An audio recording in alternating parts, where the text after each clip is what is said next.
Bihar assembly elections के लिए सिर्फ अब कुछ महीने बचे हैं, लेकिन पॉलिटिकल पार्टीज ने अभी से ही अपनी तैयारियां फुल स्विंग में शुरू कर दी है। इसी बीच election commission of India Bihar में स्पेशल इंटेंसिव रिवीजन एक्सरसाइज करा रही है और नई वोटर लिस्ट भी रिलीज हो गई है। पर इसके बाद पॉलिटिकल सर्कल्स में काफी हल्ला मच गया और वहीं हमने लीडर ऑफ अपोजिशन और कांग्रेस एमपी राहुल गांधी को 17 अगस्त संडे से बिहार यात्रा की शुरुआत करते हुए देखा है, वोटर राइट्स यात्रा के नाम से। रिसेंटली सुप्रीम कोर्ट के ऑर्डर ऑन बिहार के स्पेशल इंटेंसिव रिवीजन एक्सरसाइज ने मामले को और गंभीर बना दिया था, जब ये पाया गया कि ऐसी पहली बार नहीं है कि जब सुप्रीम कोर्ट को ईसीआई को ऑर्डर देना पड़ा ट्रांसपेरेंसी बनाए रखने के लिए। तो और कौन से ऐसे केसेस है जहां सुप्रीम कोर्ट ने पब्लिक का सोचकर ट्रांसपेरेंसी के ऑर्डर दिए हैं और क्यों लोगों को लगता है कि ईसीआई अभी तक सुधरी नहीं है, चलिए देखते हैं। और ये भी देखते हैं कि क्या इन केसेस में सुप्रीम कोर्ट की एक जोरदार फटकार ईसीआई को लगी है या नहीं। सुप्रीम कोर्ट ने अभी एक इम्पोर्टेंट ऑर्डर पास किया है association for democratic reforms versus election commission of India 2025 case में। जस्टिस सूर्यकांत और जॉय माल्या बाक्षी की बेंच बिहार में चल रहे स्पेशल इंटेंसिव रिवीजन या एसआईआर के कंटेक्स्ट में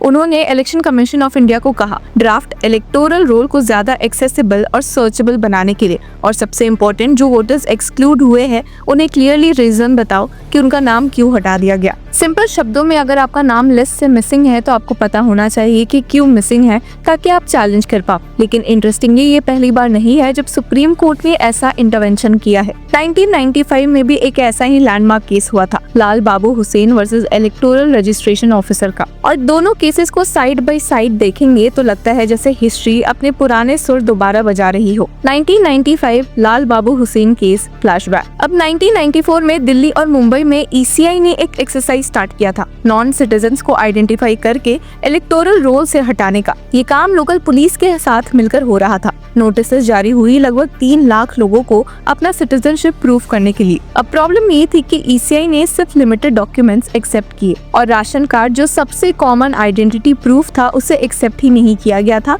जब तक बॉम्बे हाई कोर्ट ने दबाव नहीं बनाया। अफेक्टेड वोटर्स ने डायरेक्टली सुप्रीम कोर्ट अप्रोच किया और 1995 में एक 3 जज बेंच ने ईसीआई के इंस्ट्रक्शंस को सेटिसाइड कर दिया। कोर्ट ने कहा किसी को अपनी सिटीजनशिप प्रूव करने की जरूरत ही नहीं है जब तक ईसीआई के पास क्रेडिबल मटेरियल ना हो कि वो सिटीजन नहीं है, और अगर ऐसा मटेरियल है भी तो ईआरओ को पूरा इंक्वायरी करना होगा और पर्सन को फुल चांस देना होगा अपना प्रूफ दिखाने का। तो क्या लगता है 1995 की कहानी और 2025 का बिहार का एसआईआर दोनों में कुछ अनकैनी सिमिलैरिटीज है? तो अब सवाल है कि बिहार का एसआईआर कानून के फ्रेमवर्क में कहाँ फिट होता है। Representation of the people act 1950 and registration of electors rules 1960 में सिर्फ 2 टर्म्स है, summary revision and intensive revision. Summary revision regularly होती है, इंटेंसिव रिवीजन कभी कभी होता है, लेकिन एसआईआर स्पेशल इंटेंसिव रिवीजन इसका कहीं जिक्र ही नहीं है। और यही बात सुप्रीम कोर्ट बेंच के सामने पिटिशनर्स की तरफ से मौजूद senior advocate such as Kapil Sibal, Prashant Bhushan, Abhishek Manu Singhvi ने काफी हाईलाइट भी की थी। मतलब जो बिहार में चल रहा है उसका लॉ में कोई डायरेक्ट बेस ही नहीं है। ऑफिशियल जस्टिफिकेशन है removing non citizens from the electoral roles,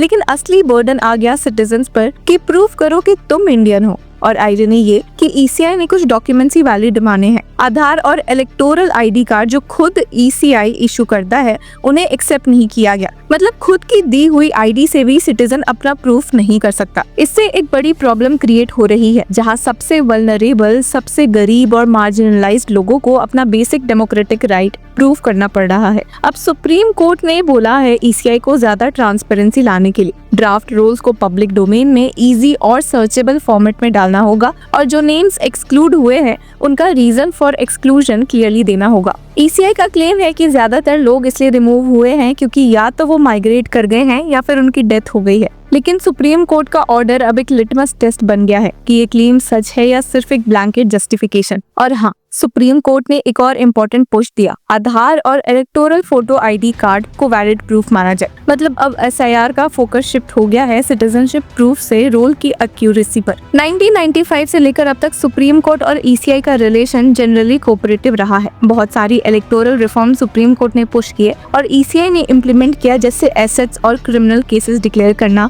convicted politicians की डिस्क्वालिफिकेशन और none of the above option. हाँ, एक एक्सेप्शन था इलेक्टोरल बॉन्ड्स। जब सुप्रीम कोर्ट ने उन्हें अनकॉन्स्टिट्यूशनल डिक्लेयर किया, ईसीआई का स्टैंड थोड़ा न्यूट्रल और इंडिफरेंट लगा था, लेकिन मोस्टली दोनों इंस्टीट्यूशंस एक ही पेज पर रहे हैं। इसी वजह से अभी जो लेटेस्ट ऑर्डर आया है उसे ईसीआई के लिए कोई डांट नहीं कहना चाहिए। ये एक तरह का नज है, एक जेंटल पुश कि अपने ही commitment to transparency and fairness को इम्प्लीमेंट करो। अब जजेस ने अपने ओरल ऑब्जर्वेशंस में भी क्लियर किया है कि वो कन्विंस्ड नहीं है कि ईसीआई मैलाफाइड या अनलॉफुल तरीके से एक्ट कर रही है। उन्होंने बस एक रिमाइंडर दिया है कि नेचुरल जस्टिस के प्रिंसिपल्स को फॉलो किया जाए। 1995 में जब ये एक्सरसाइज हुआ था तब भी पॉलिटिकल बैकलैश कांग्रेस को फेस करना पड़ा था। अब बिहार के एसआईआर के अगेंस्ट भी अपोजिशन में एक स्टर क्रिएट हो गया है, लेकिन इस डिबेट के बीच एक बड़ी चीज हाईलाइट होती है, इंडिया का इलेक्टोरल डेमोक्रेसी। सोचिए, जब पहला इलेक्टोरल रोल बना था तब कॉन्स्टिट्यूशन भी फाइनलाइज नहीं हुआ था, सिटीजनशिप के रूल्स भी क्लियर नहीं थे, लेकिन फिर भी रूल्स इस तरह बनाए गए कि होमलेस,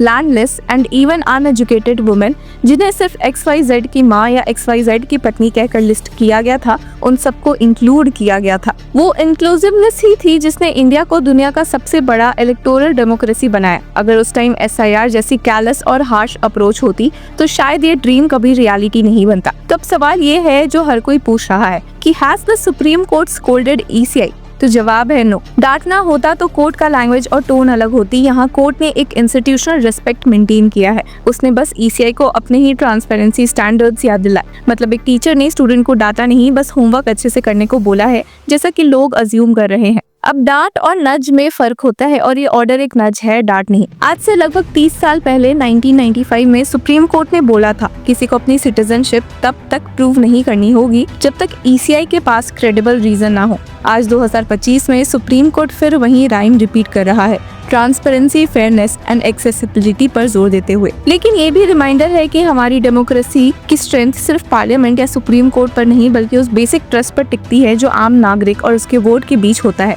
अगर वो ट्रस्ट शेक हो जाए तो पूरी इलेक्टोरल डेमोक्रेसी वीक हो जाती है। तो एक तरह से ये केस सिर्फ बिहार या एक एसआईआर एक्सरसाइज का नहीं है, ये इंडिया के इलेक्टोरल सोल का सवाल भी है। तो व्यूअर्स, आपकी क्या राय है हमें कमेंट सेक्शन में जरूर बताएं और तब तक के लिए कीप फॉलोइंग लॉ चक्रा।